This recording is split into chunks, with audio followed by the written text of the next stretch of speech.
This is not a rival to the Mariana Trench. It's a legend, an unverified one. For decades, the Kuril Kamchatka Trench has been recorded at a staggering depth of 10,542 meters a number, powerful enough to challenge the deepest known points on Earth, like a hidden scar carved into the frozen abyss of the Pacific Ocean. But what if that number is wrong? A minor miscalculation? Or a scientific misunderstanding that has echoed across generations? How does a single measurement rise to myth? And why does it survive unchallenged for so long? At the edge of the Pacific Plate, where tectonic forces collide in slow, violent motion, lies this trench, a place where the ocean floor doesn't just dip, it plunges. At its claimed deepest point, it would be deep enough to swallow Mount Everest whole and still leave it buried beneath kilometers of crushing water pressure. This is a subduction zone, a boundary where one tectonic plate is forced beneath another, descending into the mantle in a process driven by immense pressure, heat, and geological time. It is here that the Earth's surface fractures, bends, and sinks, creating some of the most extreme environments on the planet. But the truth is more unstable than it seems, because measuring the deep ocean is not simple. Early depth recordings relied on primitive sonar systems, single-beam echoes sent into darkness, distorted by temperature layers, salinity shifts, and the complex geometry of the seafloor. A slight calibration error, a misinterpreted signal, and suddenly the abyss appears deeper than it truly is. A number is born, and that number becomes belief. Decades later, advanced multi-beam sonar systems returned, sweeping the trench with precision, correcting for variables once invisible to science. The result? Clear, unforgiving. The trench is not as deep as once believed. Not even close. What was once thought to rival the Mariana Trench falls short under modern scrutiny. This is not just about a number. It's about how we understand our planet. Because depth is not just a measurement. It defines pressure, geological risk, seismic behavior. Misjudging it means misunderstanding the forces that can trigger earthquakes, tsunamis, and catastrophic shifts along Earth's most volatile boundaries. The real story was never about competing with the deepest trench on Earth. It was about how easily we can be misled by data, by tools, by our own assumptions. And if something this fundamental could remain misunderstood for so long, what else, hidden beneath the surface, still is? And before we go deeper, do you believe the original number was real? Comment 1 if you do. This is not just a trench. It's a moving scar. Off the northwest edge of the Pacific Ocean, the Kuril Kamchatka Trench stretches nearly 2,900 kilometers, an immense fracture linking Kamchatka to Japan, hidden beneath layers of cold, crushing darkness. But what is really happening below? What forces are shaping this silent abyss? Here, the Pacific Plate doesn't drift. It plunges, driving downward beneath the Okhotsk Plate at nearly 8 centimeters per year. This is subduction in its rawest form, a relentless descent powered by slab pull, where pressure, heat, and gravity fuse into a living geological engine. Rock doesn't just sit here. It bends. It fractures. It sinks into the mantle. And the consequences? Violent earthquakes. Explosive volcanic arcs. A seafloor in constant deformation, shifting, warping, destabilizing like a machine pushed beyond its limits. This is not geography. This is a boundary of catastrophe. A place where energy builds in silence until it releases without warning. So how dangerous is it really? Is this one of the most extreme hazard zones on Earth? Or something even worse than we currently understand? Comment 1 if you believe this place represents the absolute extreme. Or 0 if you're not convinced yet. It doesn't just shape the landscape. It operates like a machine that consumes worlds. Beneath the depths of the Kuril Kamchatka Trench, the Pacific Plate does more than slide downward. It drags water-saturated sediments with it, plunging into the mantle in a dark, irreversible descent. But what happens when water is forced tens of kilometers below the surface under crushing pressure? Temperature spikes. Pressure tightens its grip. Minerals begin to break. And in that process, they release fluids locked away for millions of years, now escaping into the overlying mantle wedge. These fluids act like a catalyst, lowering the melting point of rock and triggering magma generation in a silent, cascading chain reaction. Invisible, but violent. The result? A volcanic arc stretching from Kamchatka through the Kuril Islands, each volcano a visible scar, exposing the hidden processes unfolding far below. A system that simultaneously creates new crust while destroying the old. Endlessly. Relentlessly. This is not a static boundary. This is an engine. A massive geological machine where matter is crushed, recycled, and forced back to the surface in a cycle that spans millions of years, driven by pressure, fueled by heat, and sustained by the constant descent of an entire tectonic plate. And if this engine never stops, if it's always in motion beneath our feet, then can anything we measure at the surface truly capture what's happening in the shadows below? It was once believed to be absolute truth. But it all began with a single, fragile line drawn in the dark. In the cold vastness of the Pacific Ocean, the research vessel Vityaz released a single pulse into the abyss, a narrow beam of sonar slicing straight down, like a needle piercing a hidden wound in the earth. The echo returned, 10,542 meters, deeper than anything humanity had ever recorded in that region. A number, a record, a claim that would shape perception for decades. But how does a single measurement come to define an entire ocean?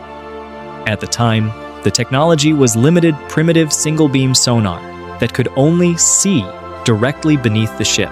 No wide mapping, no surrounding context. No understanding of the terrain beyond that one vertical line. Everything to the left and to the right vanished into darkness. Even the ship's position was uncertain, calculated using celestial navigation and rough estimation, with errors that could drift by kilometers across open water. And yet, the numbers spread. It entered textbooks. It became a scientific symbol echoing through the tension of the Cold War, carrying authority simply because it existed. A myth built on a single signal. But truth has a delay. And when technology evolves, when new tools begin to illuminate what was once hidden, does that great depth still exist? Or was it never really there at all? A number that wasn't wrong, but was never truly right. So what distorted the depth of an entire abyss? What turned a measurement into a myth? First, position. The floor of the Kuril Kamchatka Trench is not flat. It's a fractured maze, narrow, jagged, carved with deep wounds, only a few kilometers wide. Shift your position slightly, and you don't just miss the deepest point. You record a different world, a shallower one, Second, technology. Early single-beam sonar didn't map the ocean. It traced a single vertical line through darkness, like trying to understand a canyon by looking through a keyhole. No 3D structure, no surrounding terrain, no context. The deepest pockets could exist just meters away, completely invisible. And finally, calibration. Sound does not travel in straight lines underwater. It bends, warped by temperature gradients, salinity layers, and immense pressure. Before GPS, even the ship's location was an estimate drifting across open ocean. A minor calibration error, a slight positional shift, and the depth can be off by hundreds of meters. 3 factors, 3 layers of uncertainty. Individually, they introduce error. Together, they create legend. Because when imperfect measurement meets an unknown world, the result isn't just inaccuracy, it's illusion. But if the foundation was never stable to begin with, what happens when modern technology returns and begins to rescan the entire scar from above?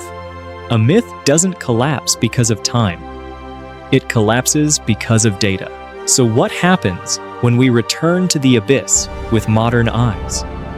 The German research vessel Sonar revisits the Kuril Kamchatka Trench, but this time not with a single fragile line of measurement. With a system, multi-beam sonar. No longer a narrow pulse piercing the dark, but a wide acoustic sweep fanning out beneath the ship like a scanning engine, illuminating everything below. Each signal doesn't just travel downward. It spreads, mapping the seafloor in full 3D, reconstructing the terrain with satellite positioning accurate to within meters. No blind spots, no missing context, no shadows left unmeasured. And when the data converged, the image that emerged was completely different. The maximum depth? Around 9,600 meters. Nearly 1,000 meters shallower than the number that once dominated textbooks, a discrepancy large enough to swallow the world's tallest skyscraper whole. And more importantly, there was no record-breaking pit, no hidden extreme. What had once been believed as the deepest point simply didn't exist.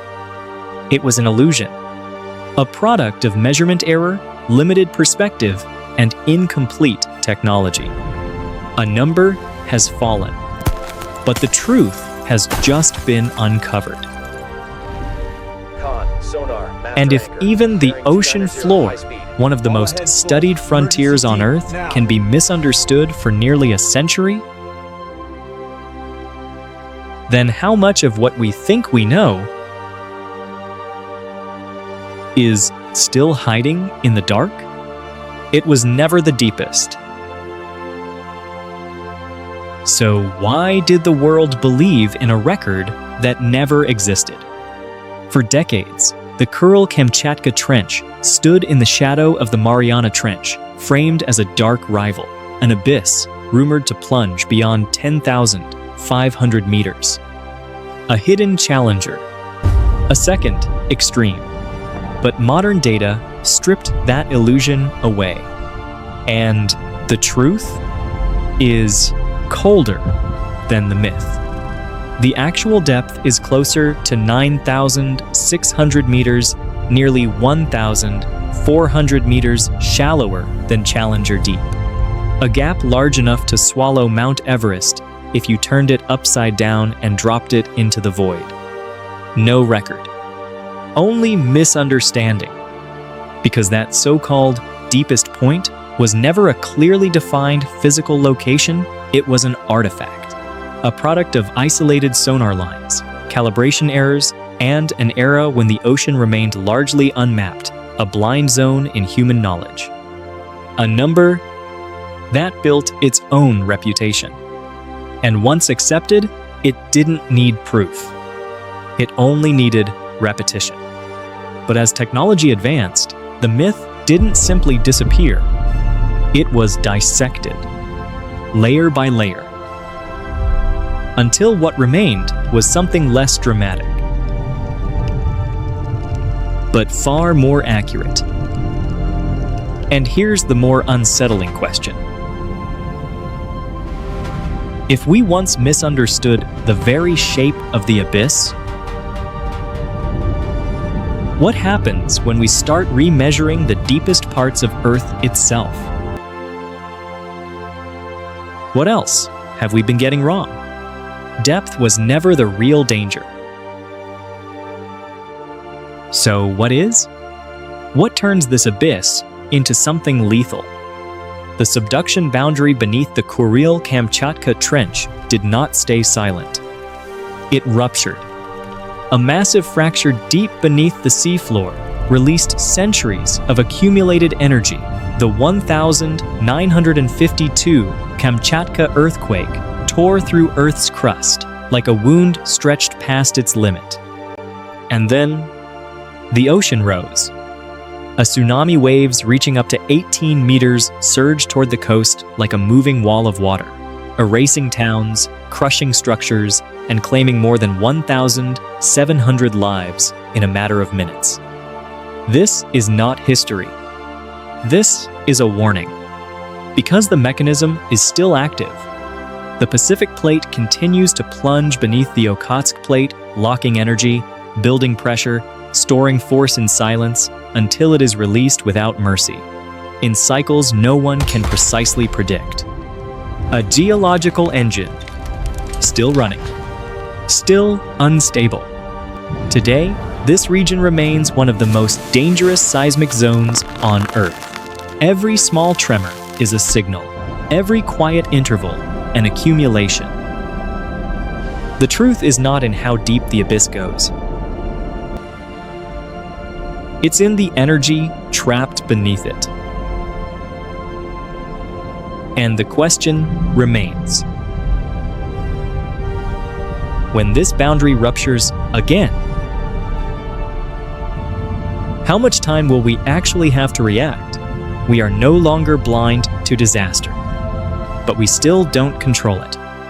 After ruptures like the 1952 Kamchatka earthquake, humanity began constructing an invisible shield, an interconnected system of seismic sensors embedded deep within the Earth, ocean buoys drifting silently above the abyss, and satellites tracking even the smallest distortions across the ocean's surface. A warning system, racing against time. When the seafloor shifts, pressure waves propagate outward at hundreds of kilometers per hour. Sensors must detect, interpret, and transmit that data within minutes, a razor-thin window between survival and catastrophe. The objective is simple: turn data into life. But nature never stands still. Complex terrain, signal noise, unpredictable ruptures.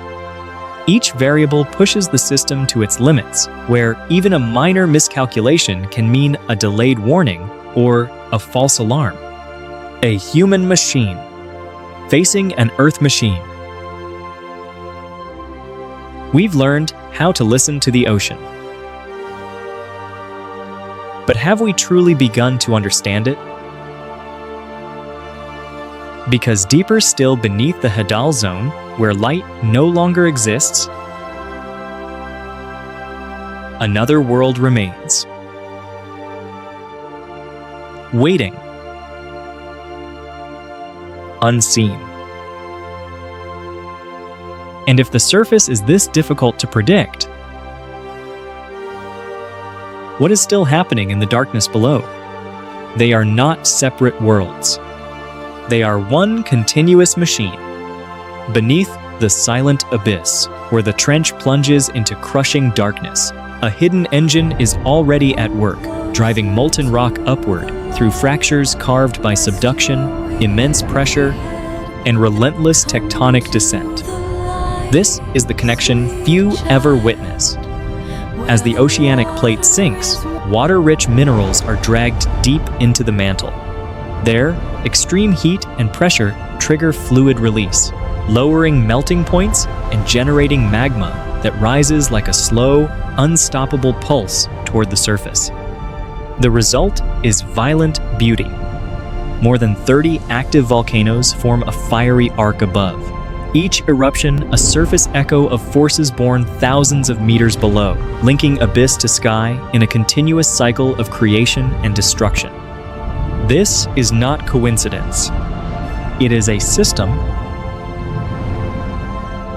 a direct line from the deepest wound on Earth to the explosive peaks we can see. And if the surface is this unstable, what else is still building in the darkness below? For decades, the Kuril Kamchatka Trench was hailed as the dark challenger to the Mariana Trench. But that was never the real story. Beneath layers of volcanic ash and rising columns of magma, another truth emerged, not about depth, but about a relentless geological engine where subduction, pressure, and collision silently reshape the planet's surface every second. So what makes it truly significant? Not records. Movement. A system that builds continents and tears them apart. A living scar on Earth, where science has had to evolve from crude measurements to precise 3D maps, just to grasp what's happening below. And if the truth has been misunderstood for decades, then, at the very end, a bigger question waits. How much do we really know about our planet? Depth was never the truth. It was just a number easily distorted by measurement errors, technological limits, and unverified assumptions. Science doesn't advance through certainty. It advances by tearing down what we think we know. The real danger is not the abyss. It is the illusion of understanding. So, what else are we still getting wrong? The answers may be deeper than we dare to look. Comment below. Explore further.